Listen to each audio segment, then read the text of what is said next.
পাহাৰ ভৈয়ামৰ সম্প্ৰীতিৰ এনাজৰী জোনবিলত কাইলৈ বহিব ঐতিহাসিক বিনিময় পথাৰ মেলা। সমগ্ৰ ৰাজ্যবাসীয়ে ভোগালী বিহুৰ উৎসাহ উদ্দীপনা উদযাপন কৰি থকাৰ মাজতে মৰিগাঁও জিলাৰ ঐতিহাসিক জোনবিল পথাৰত আজিৰে পৰা তিনিদিনীয়া বৰ্ণাঢ্য কাৰ্যসূচীৰে আৰম্ভ হৈছে ঐতিহ্যমণ্ডিত জোনবিল মেলা। মধ্য অসমৰ সামাজিক সাংস্কৃতিক ইতিহাসৰ এক অনন্য নিদৰ্শন এই মেলাক কেন্দ্ৰ কৰি সমগ্ৰ জোনবিল পথাৰত এতিয়া বিৰাজ কৰিছে এক উখল মাখল পৰিৱেশে। পৰম্পৰা অনুসৰি আজি পুৱা 6 বজাত ঐতিহাসিক জাগিৰোডৰ দেওশাল মন্দিৰত মাংগলিক কৰ্ম আৰু বিশেষ পূজা অৰ্চনাৰ জৰিয়তে মেলাৰ শুভোদ্বোধন কৰা হয়। ইয়াৰ পাছতে মেলা উদযাপন সমিতিয়ে জোনবিল পথাৰতে মেলাৰ পতাকা উত্তোলনেৰে মূল কাৰ্যসূচী শুভাৰম্ভ কৰে। পতাকা উত্তোলনৰ সময়ত উদযাপন সমিতিৰ বিষয়ববীয়াসকলৰ লগতে বহু গণ্যমান্য ব্যক্তি আৰু অগণন ৰাইজ উপস্থিত থাকে। মেলা উদযাপন সমিতিৰ অন্যতম কাণ্ডাৰী তথা তিৱা ৰজা দীপসিং দেওৰজাই সংবাদ মাধ্যমৰ জৰিয়তে সকলো ৰাইজলৈ ইংৰাজী নৱবৰ্ষৰ আৰু মাঘ বিহুৰ আন্তৰিক ওলগ জ্ঞাপন কৰে। প্ৰথমতে মই সকলো ৰাইজলৈ নতুন বছৰৰ শুভেচ্ছা জনাইছোঁ, লগতে ভোগালী বিহুৰ শুভেচ্ছা জনালোঁ।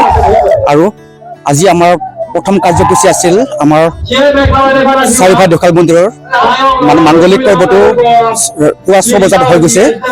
আৰু তাৰপিছত যিটো মানে কিবা আমাৰ ইয়াত জোনবিল পথাৰত মানে আমাৰ দ্বিতীয় কাৰ্যসূচীটো আছিল আমাৰ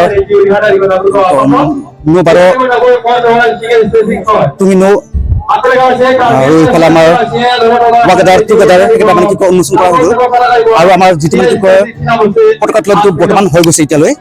অহাকালিলৈ আমাৰ যিটো মানে বাটাৰ চিষ্টেম, তাত মানে পাহাৰৰ পৰা যিখিনি বস্তু মানে পাহাৰত মানে ইয়াৰ সামগ্ৰীখিনি তাত মানে উৎপাদন হয়। আৰু আমাৰ ইয়াত ভৈয়ামৰ লগত মানে কি কয় মানে বিনিময় হ'ব।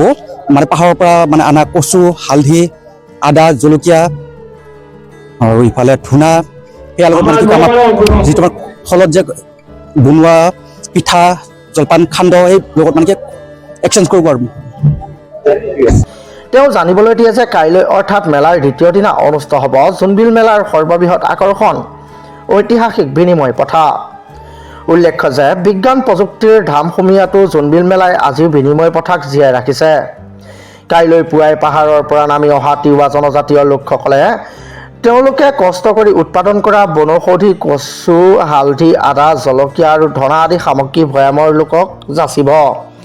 ইয়াৰ বিপৰীতে ভৈয়ামৰ লোকসকলে পাহাৰৰ ভাই ভনীসকলক দিব পিঠাপনা, সান্দহ, জলপান আৰু সাৰ আদি।